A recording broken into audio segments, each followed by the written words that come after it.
अस्सलाम वालेकुम। कैसे हैं आप सब? उम्मीद है सब ठीक ठाक होंगे। आज हम बनाने जा रहे हैं चिकन जलफ्रेज़ी। ये बहुत मज़े की बनेगी, बहुत अच्छी बनेगी, हमने ज़रूर ट्राई करनी है। इसके लिए हमने आधा किलो बोनलेस चिकन लिया है और 2 अंडे लिए हैं जी। हमने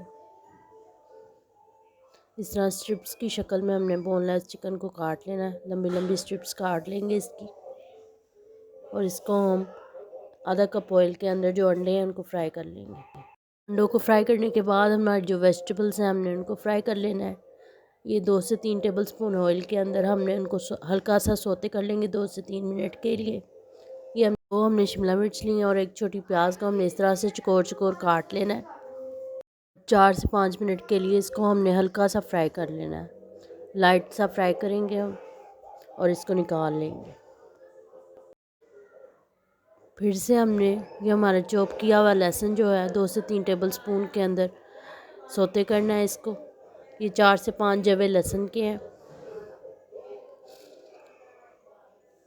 2 से 3 मिनट इसको सोते करने के बाद हमने चिकन ऐड कर देनी है।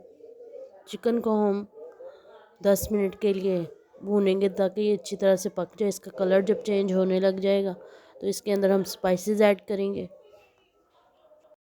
आप देख सकते हैं इसका कलर चेंज होता जा रहा है और ये कलर जो है वो चेंज हो गया है।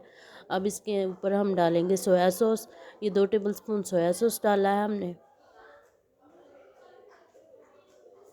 धनिया पाउडर डालेंगे 1 टेबलस्पून, गरम मसाला डालेंगे 1 टेबलस्पून, पिसी हुई लाल मिर्च डालेंगे 1 टेबलस्पून, हाफ़ टेबलस्पून हल्दी और नमक आप अपने टेस्ट के अकॉर्डिंग डाल सकते हैं।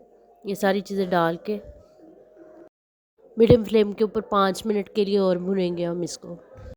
5 मिनट तक भूनने के बाद हमने इसके अंदर केचप ऐड करनी है। ये हमने लिया जी 2 बड़े चम्मच। इसके अंदर हम टमाटो केचप के ऐड करेंगे। आप चिली गार्लिक सॉस भी डाल सकते हैं अगर आपको स्पाइसी खाना पसंद है तो। हमने इसके अंदर टमाटो केचप ऐड कर रहे हैं। टमाटो केचप को हम मिक्स करेंगे। साथ ही हमने जो फ्राई की हुई हमारी वेजिटेबल्स थी, शिमला मिर्च और प्याज, वो डाल देंगे। ये टमाटर हमने इस तरह से लंबा लंबा काट के, टमाटर आपकी मर्ज़ी, आप डालना चाहें तो डाल सकते हैं। ये डाल देंगे, मिक्स करेंगे इनको अच्छी तरह से। हमारा फ्राई किया हुआ अंडा हम ऐड कर देंगे इसके अंदर, और लास्ट पे हम डालेंगे जी इसमें चॉप की हुई सब्ज़ मिर्चें डाल के ये रेडी है। 2 से 3 मिनट हम इसको पकाएंगे तो ये रेडी हो जाएगा। धनिया डालेंगे, इसको निकालें, चावल के साथ खाएं, रोटी के साथ खाएं। चैनल को लाइक करें, शेयर करें, सब्सक्राइब करें। अपनी दुआ में मुझे याद रखें और मिलूँगी मैं आपसे अगली रेसिपी में। अल्लाह हाफिज़।